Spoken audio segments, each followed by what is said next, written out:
You can see, yes, I have been idling a lot. We are still getting good fuel economy though in our time with it, 32 mpg, though I will put on the screen what we were seeing before I sat here in the heat with it idling. Hey gearheads, and welcome to Garage Talk. I'm Corey and this is a 2025 Volkswagen Jetta 1.5T SEL. A vehicle that competes against a lot of cars from Japan and Korea in a shrinking segment that isn't really represented by any US brands. Is this German entry into the compact sedan class a smart option for you to spend your money on? In this video, we will investigate just that.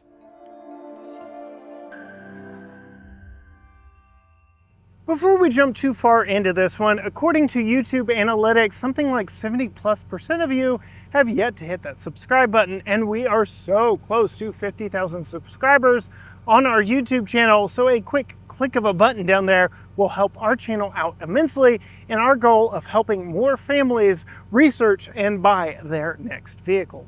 The first thing I want to do is say a huge thank you to Volkswagen for this 2025 Jetta. It is only the second VW product we have had for a full week's worth of testing here on our home turf, and that is all thanks to y'all hitting the subscribe button down below and following along with us. But yes, big thanks to VW for this Jetta. It is one of their best sellers and is a very competent vehicle in its own right. What I want to talk about first while we're up here is what motivates this particular one. We have the 1.5T SEL. It is the top trim in the lineup, and as its name implies, yes, it uses a 1.5-liter turbocharged 4-cylinder engine, which makes 158 horsepower and 184 pound-feet of torque, sending that power to the front wheels via an 8-speed automatic Tiptronic transmission and a few different drive modes. We will talk about the drivability of this powertrain here momentarily, but I also wanted to mention the EPA rates this at an impressive 29 city, 40 highway, 33 combined, using regular fuel on a 12.8 gallon tank. This is the only engine option in this sedan, and while others are giving us hybrid options, well, we're stuck with this turbocharged 4. I like the true 8-speed automatic transmission in this versus something like a CVT like we get from the competition in the Nissan Sentra.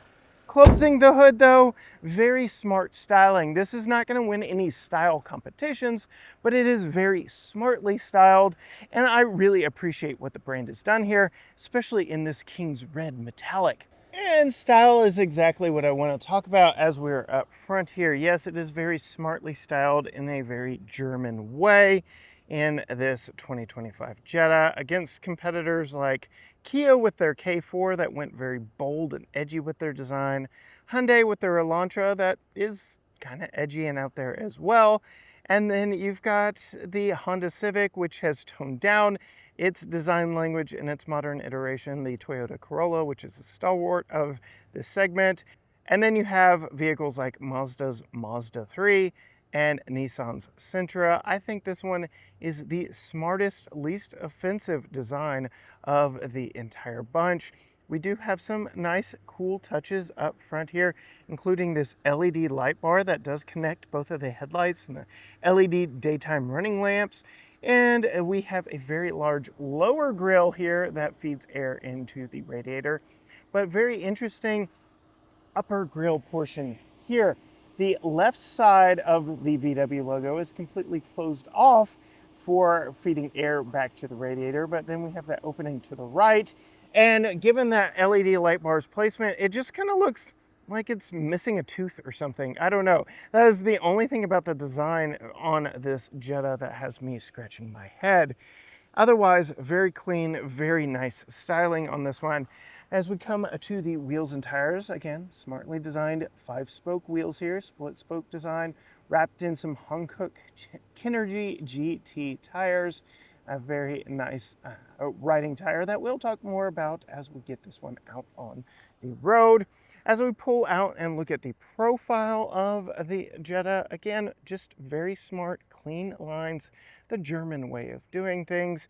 It is a very handsome vehicle. It's not trying to win any style awards. It is just being a very handsome vehicle in all manners, and I think this red paint really does help it stand out. Speaking of the red paint, VW really wants to keep that paint looking as good as possible for as long as possible. So even though we only have 5.5 inches of ground clearance on this car, that isn't even all-wheel drive, we do have that extra paint protection that runs the length of the vehicle in between the wheel wells, which is very nice. As we pull around to the rear of the Jetta, you can see very much like up front, we get LED lights.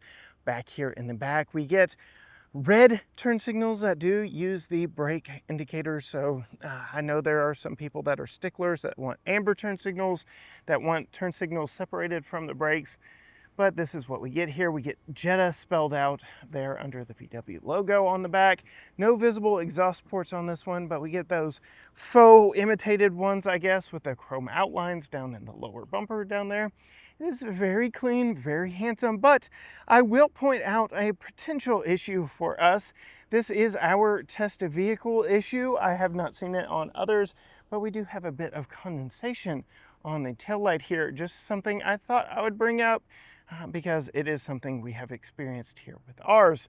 We do have an electronic latch to release the trunk under the middle T in Jetta.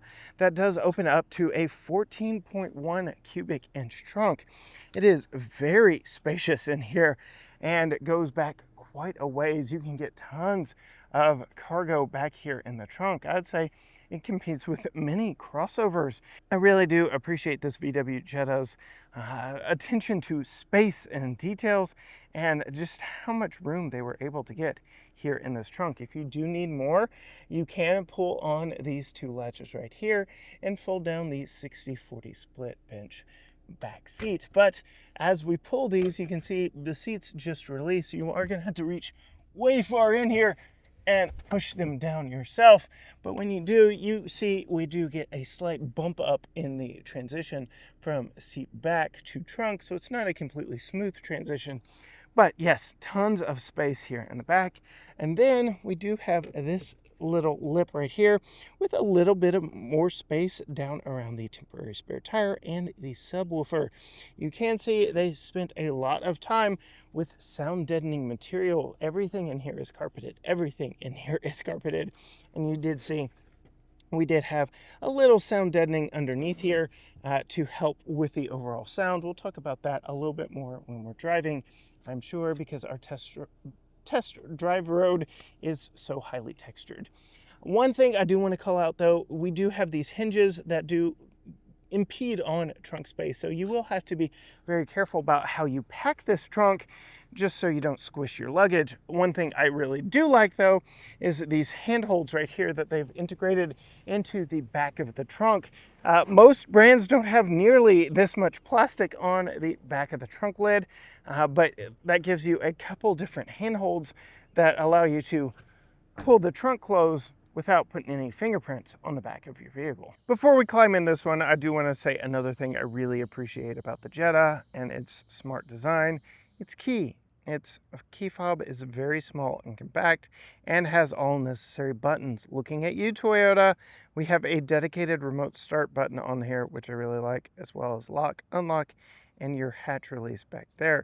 So I can remote start it by simply pressing that and double pressing the remote start button, which I really like. It is very small to fit in my pocket, and yes, it is a proximity key. As we walk up to the vehicle, it is not a passive entry system. We have to push this button right here to lock and unlock it, and that is only on the front door. So if you had to load a kid in the back, you will be coming up here pushing that button before getting into the back seat. But when you do get into the vehicle, we do have leather here in this one, black and gray leather, which I really appreciate. We're seeing that kind of go away in this compact sedan segment, and I appreciate the upscale features in here. Just like the outside, the interior is very smartly designed. Not going to win any style contests, but very well appointed as well. We have the leather here on the doors with the contrasting stitching. Your lock and unlock buttons are right there. All your controls are down here on the door. You do have a hatch release and some additional storage down in that lower section. We do have 3-person memory here for the power driver's seat, and 2-way lumbar, as you can see all the controls there. And the seat does power slide back for better ingress egress. The passenger seat, like is very common here in this segment, is a fully manual passenger seat. So power driver seat with 3-person memory, very advanced in this class, and then very class average passenger seat up front.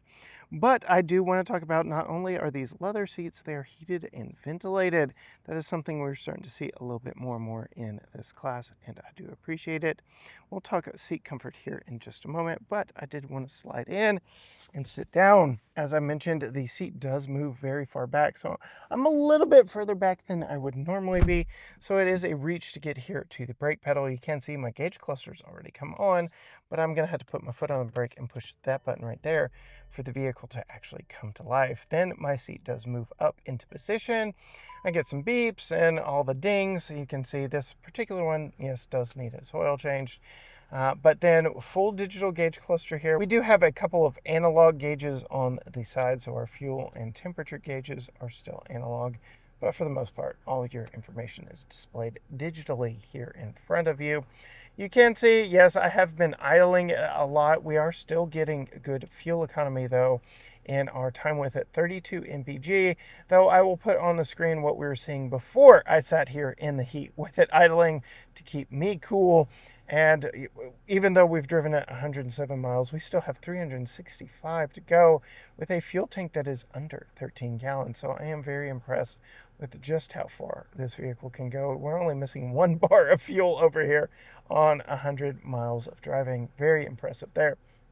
No head-up display on this model, no digital rearview mirror on this model. You can see what our visibility is like. Those are fixed in place headrests. We'll talk about that, I'm sure, a little bit later. We get a very interesting setup here, and why I say it's interesting is I'm actually going to have to go to a different menu here because it does have proximity detection. It can tell when my hand is close to the screen. So you can see underneath that purple bar along the bottom, all my icons have kind of shrank. They don't tell me exactly what they are, but as I bring my hand closer to it, now it says selection and settings. As I bring my hand away, it takes a little bit for it to realize, okay, he's not interested in this anymore, but it does, yes, have proximity detection. That is something we don't really see in this class. We don't really see that a lot in many vehicles, but yes, we get proximity detection here. I can go into selection right here and go to digital cockpit, and I can actually change what is displayed inside my tach and speedometer here. So right now I have my range and my fuel economy, and I have a lot of stuff I can change here. But if I want to change those two sections, I actually have to go into the screen here. I do have 3 different views that I can look at, so I can kind of preset and save what is in there. That is our digital cockpit right there. We can page through using these buttons right here and these buttons right here through different displays here on the screen, so you can see what you're listening to, where you're going, where you're supposed to turn, things like that. But I typically leave it either on this long-term memory or my speed, my posted speed limit, or my current speed, sorry, on this particular screen. So I like that a lot. Can page through that. I do get my tuning forward and back, my volume controls, my adaptive cruise here. Interestingly enough, we do have a heated steering wheel, but it's a 3-stage heat. So you can see 1, 2, 3-stage heat, which again is not something you typically see. So we have a 3-person memory driver seat and a 3-stage heated steering wheel. It is very thinly padded, but it does give a rather sporty feel. I like it. I've got no complaints here. Otherwise, typical VW steering wheel. Over my left knee here, you can see we have controls for our lights. Nothing else really. Then we have our digital gauge cluster, and then we have all the additional controls here in this digital screen here. I'm not going to go through all of that.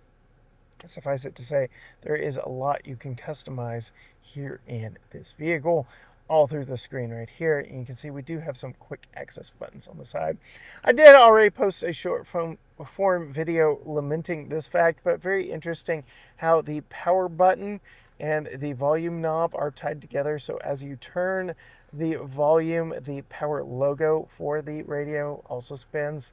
A lot of you have commented that's just been the way it has been for many years. I don't know, it's just odd to me. Talking about the design here, we get some gloss black up there. We get some ridges in here that are a great dust catching potential. Not the best for overall keeping it clean in here, but some car goop gel can help you keep that clean, or a California car duster. Otherwise, yes, gloss black already showing dust. Moving down here, we do get 2 more vents down low, and then gloss black touch, capacitive touch areas here for all of our HVAC controls. We have a slider here that you can touch in various different areas for fan speed, or you can just keep it on auto. Dual zone climate control. I do like how all this is backlit. I can also control it up on the screen by hitting menu here. So we've got a little bit more control from that. I'll go ahead and get rid of that by going back to, I guess, our media right there. And then you can see heated and ventilated front seats. They remember where I had them set, which I really do like. So very big kudos to VW on their ventilated seats. They work quite well. It is warm out here. The car says it's 89 degrees. I think it's quite a bit warmer at this point in time. Qi wireless charger down here. USB-C interfaces for both power and for interfacing with the CarPlay and Android Auto. We do have wireless CarPlay on this, but I will demonstrate that later when I'm not filming on my phone. Last thing I want to mention with the radio here, don't know why we're listening to Rihanna, but we do have Beats, a Beats audio system in this. So very interesting to see the collaboration there with Beats for the audio system. I would say in our experience with it, we don't typically test and report on it, but given that it was a surprise to me, I did want to at least mention it. It is a good system. I've got no complaints. 8-speed Tiptronic automatic transmission. You can see we have a display here on top of the gear selector, which is nice when you put it in reverse. We only have a backup camera in this one, which is federally mandated. And we get this look safe to move. We get a lot of commands like that throughout this vehicle. Very interesting. Also interesting is that you can turn it off. So I'm still in reverse, but I've turned off my camera. I guess I had to put it back in park and put it in reverse again to get it back quickly. Very interesting there. And then I can slide it over here to sport, but we'll talk about that more, I'm sure, when we're driving. Engine start button right here. I'm going to do my best. We're getting a lot of glare. Electronic parking brake here. Poverty blank here. I don't know why we've got so many poverty blanks that don't actually do anything, but keeping it symmetrical, I'm sure. So nothing here. An auto start stop defeat right here, and our different drive modes. Custom driving mode. Note the settings, but you can see here eco, normal, sport, and custom. We'll just put it in normal, but that is absolutely how you get to it right there. And then we've got 2 cup holders here of varying heights. You can see this one is up a little bit higher. No grippers or anything to keep anything from bouncing around in here, as they are octagonal shaped. It is a very interesting cup holder setup. I would like to see some rubber grippers or something in here to keep smaller drinks from rattling around. We get a little storage here, I guess, for coins and the like. Move my iPad out of the way. We get a very big center console here that has a carpeted mat underneath. We have a USB-C charging port inside and a channel to run that cord out. So if you just wanted some power without interfacing with the screen, that is your USB location of choice. But interesting, no latch on this. It does stay wherever you put it fairly well, but yeah, no latch. You just lift up on it. While we're talking about storage, we do have a massive glove box here in this. It is damped but not felt lined, but yes, absolutely massive. How much space they were able to find in it. Again, we get storage in the doors down there. Very nice seat design, though they are a little firm. And as we move up, you can see we get a little bit more storage up here in a sunglass holder up in the upper storage area. We do have a mesh shade that does manually open for our very large sunroof. No panoramic roof in this, just a really large sunroof. And I like the simplicity of opening and closing the shade myself. No need for power motors, especially if it's not way back there in the back. You can see my headroom is good, decent. I've got the seat set all the way down, so no complaints here. I already mentioned the back doors do not have any lock unlock controls on them, so you are going to have to go to the front door or use the key fob. But when you open the doors, you can see we get a very spacious back seat, very wide opening doors. If you need to bring in a child safety seat, Tucker's is sitting over there. I will be doing an install on it in a separate video, so be sure and hit the subscribe button there for that. You can see the materials change, but the design does not really back here in the back. We don't get the leather padded stitched area here on this door. We don't get the gloss black around this door panel right here. So a little bit lesser on the materials, but same overall design. We also get some storage down low, which does include a bottle holder. So we take a look at the seats. The seats are the same design. And call out, since I already talked about Tucker's child safety seat, we do have exposed lower latches on the outboard seats, which I really do like. I already showed you they do fold down 60/40 style for more seats or trunk space back in the back. And then sitting behind myself at 5'10", plenty of space. My feet have plenty of room, my knees have plenty of room. I've got no complaints back here on space. Interestingly though, no map pocket storage on the back of the driver's seat, but we do get it on the back of the passenger seat. We do have heated outboard seats here, 3-stage heated. Typically, if you have heated back seats, it's either single stage or dual stage. So again, going with it, level of 3s here in the Jetta, we have 3-stage heat on the outboard seats, but no rear air vents. We see that in some top trims across the lineup. I know the new Kia K4, the GT line turbo trim is one that gives you rear air vents, and it is just something I would like to see here in the back seat in 2025. But the cabin is small enough and shaded enough that I'm still getting some airflow back here from the front. It's just something I would like to see added to this model. And then we do have a fold down center armrest with 2 cup holders, 3 if you count this little bitty one here in the middle, which I am sure they do. These are round as opposed to the octagonal ones up front. No pass through here because again we have the full 60/40 fold down seat backs. Coming to me at 5'10", yeah, I'm gonna have to slouch a little bit so that my hat does not hit the roof, but I'm comfortable back here. I've got no complaints. Fixed in place headrests back here, which I have not yet installed Tucker's child safety seat, but I'm sure that's gonna be an issue because you are supposed to go up and over the top of them, but there is some firm support in them for sure. That is enough of a tour of this one. Let's hop behind the wheel and see how it drives. Now that we're sitting in here with all my cameras mounted, I can gush a little bit more of some of my extreme favorite features that you can really see from this camera angle, and that is visibility inside. You can do things to fix power delivery, you can do things to fix road noise, things like that, all of which we're about to test and show you. But one thing I really love about this vehicle is the overall visibility. The windows are big, and thanks to that little third window back there, even with Tucker's child safety seat in place, I've got good visibility all the way around me. The mirrors are nicely sized and well placed with good visibility out of them. And given the fact that we recently had 2 vehicles with surprisingly terrible over-the-shoulder visibility, I give VW lots of praise for just how easy it is to see out of the Jetta. So yes, the bones of this vehicle are really good, and I appreciate that. And we're about to set off and test some of the other things, which brings us to our RaceBox partnership. If you want to 0 to 60 test your vehicle, see how quick your vehicle is, you can get a RaceBox 0 to 60 timer, lap timer, GPS-based timer for yourself while helping us out in the process.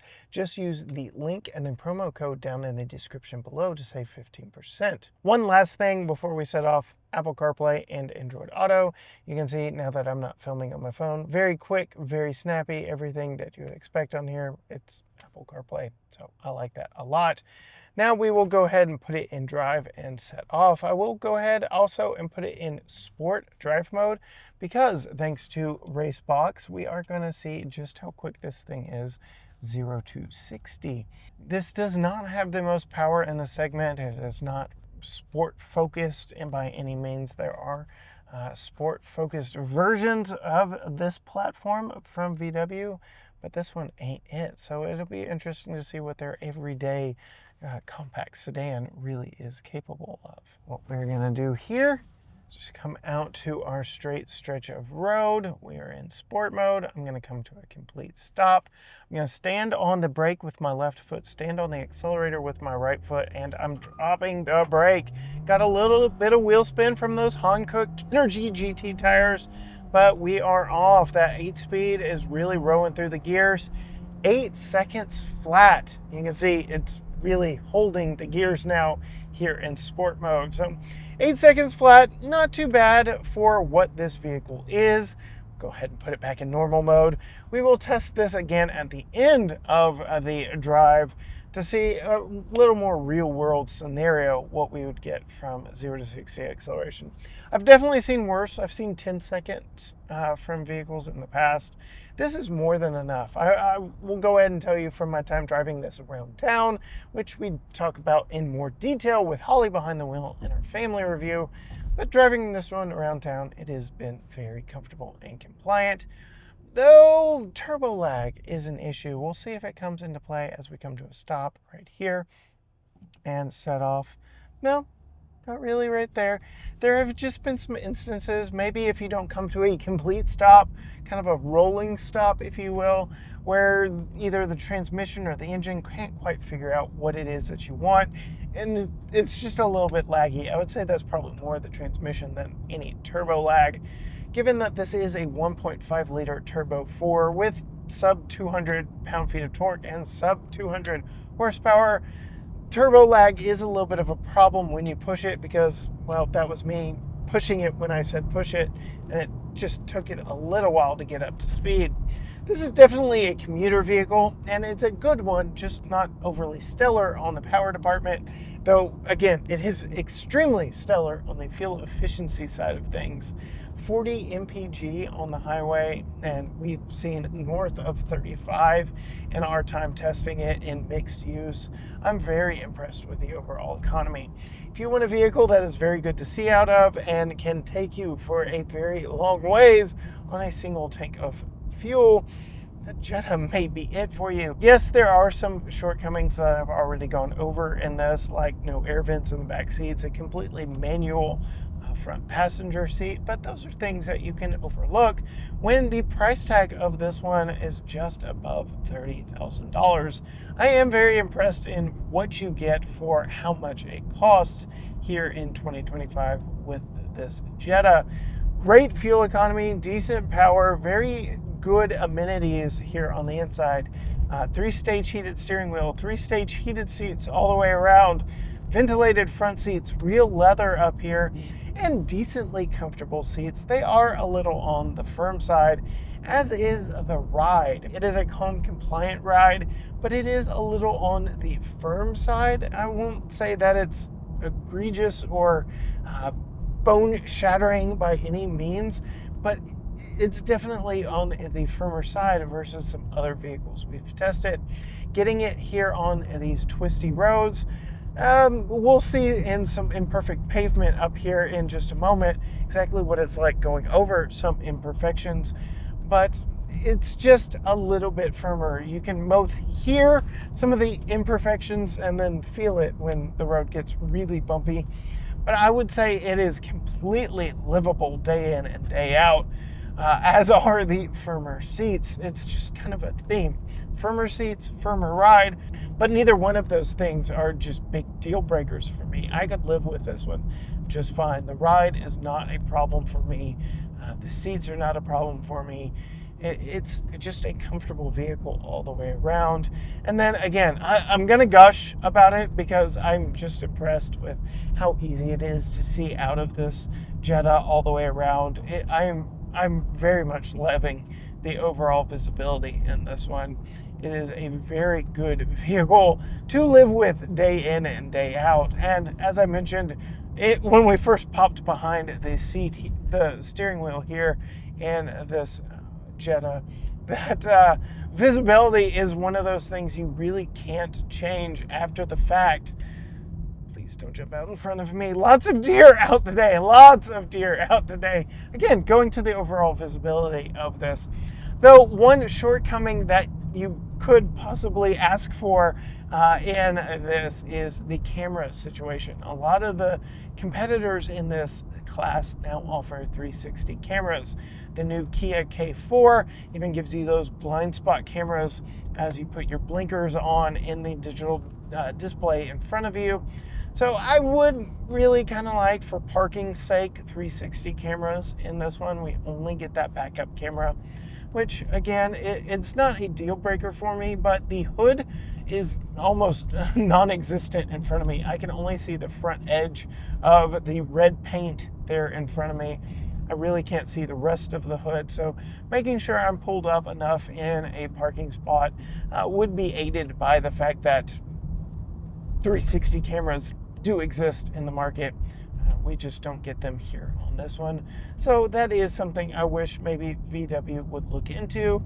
Though, would I trade it for comfort and conveniences like ventilated front seats? Probably not.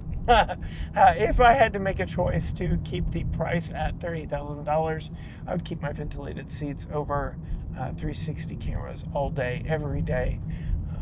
And just pay more attention to the situation around me, which, my goodness, have you counted how many deer that we've seen? I'm saying we're flirting with 20 deer that I've already driven by today. So if y'all are wondering why I don't push these vehicles harder around these corners, one, blind corners, you never know what's going to be around them, whether it be people or animals, but the deer are absolutely out in force today. We've seen bucks, we've seen does, we've seen baby deer, all of which are feeding right on the edge of the road.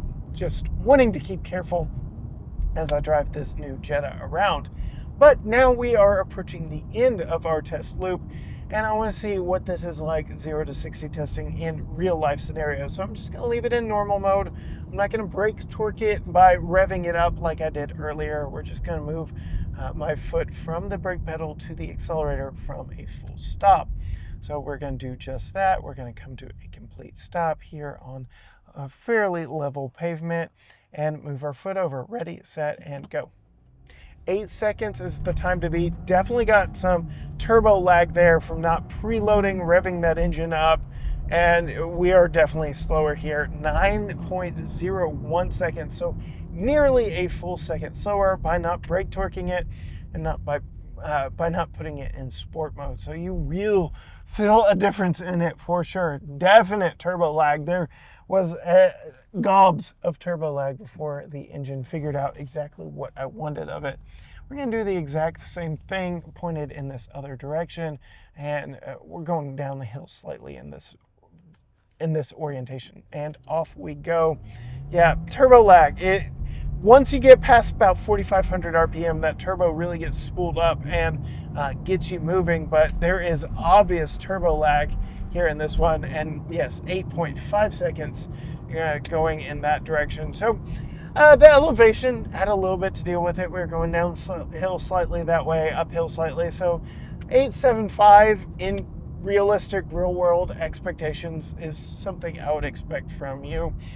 Living with this day in and day out. Now, you may be thinking, why on earth are you 0 to 60 testing something that has no performance orientation expectations of it, really? And that's just to give some quantifiable numbers to see how it stacks up to some of its competition. Seat of the pants feel, I mean, it's plenty peppy for what you need for zipping in and out of traffic. The 8-speed automatic, for the most part, if you let it do its thing, it will put you in the right gear at the right point in time. But again, you can slap it over and row through the gears yourself if you absolutely need to. So we are now going back across our test road, backtracking all the way.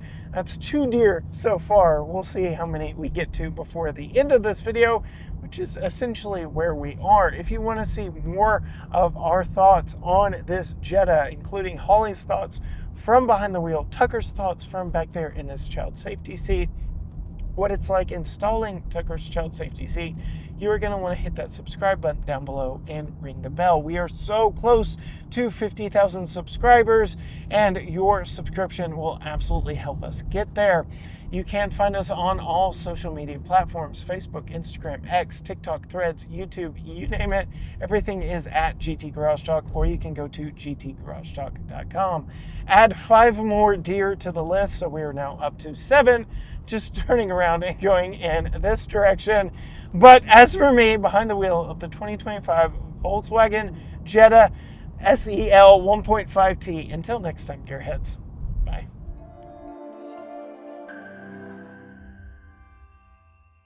My goodness. The deer are overtaking this road. Add 3 more. Oh, 4 more. So let's see, that was 5 plus 2, so 7 plus 4 is 11. 11 deer so far.